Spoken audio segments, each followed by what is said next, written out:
மே 15, 2026 இன்றைய நாளுக்கான இறை வார்த்தை. கர்த்தர் உங்கள் வாழ்க்கையில் தைரியத்தையும் பலத்தையும் அளித்து உங்களை முன்னேற்றுவார். May the Lord give you courage and strength and move you forward. யோசுவா 1 அதிகாரம் 9 Joshua chapter 1 verse 9. பலங்கொண்டு திடமனதாயிரு, திகையாதே, கலங்காதே, நீ போகும் இடமெல்லாம் உன் தேவனாகிய கர்த்தர் உன்னோடே இருக்கிறார்.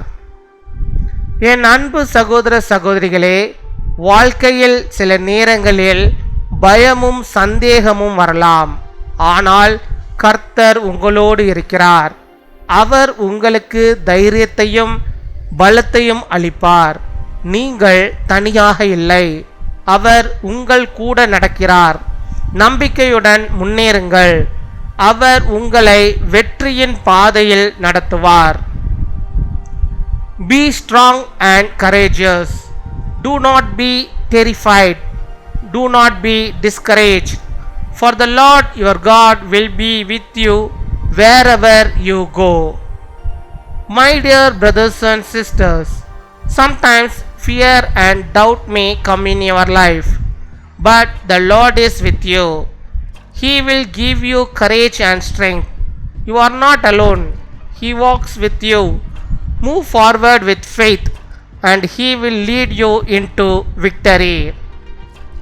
பின்வரும் ஜெபத்தை நாம் யாவரும் சேர்ந்து ஏறெடுப்போம். அன்பான பரலோக தந்தையே, எங்களுக்கு தைரியமும் பலமும் அளித்தருளும். நோயாளிகளை தொட்டு சுகமாக்கி அவர்களுக்கு புதிய பலனை அளித்தருளும். வேலை செய்து கொண்டிருப்பவர்களுக்கு உழைப்பில் ஆசீர்வாதமும் முன்னேற்றமும் தாரும். இன்று பிறந்த நாள் மற்றும் திருமண நாளை கொண்டாடுகிறவர்களை சந்தோஷத்தாலும் சமாதானத்தாலும் நிரப்பும். எங்களை பயமின்றி முன்னேற உதவி செய்யும். இயேசுவின் நாமத்தில் ஜெபிக்கிறோம். ஆமீன்.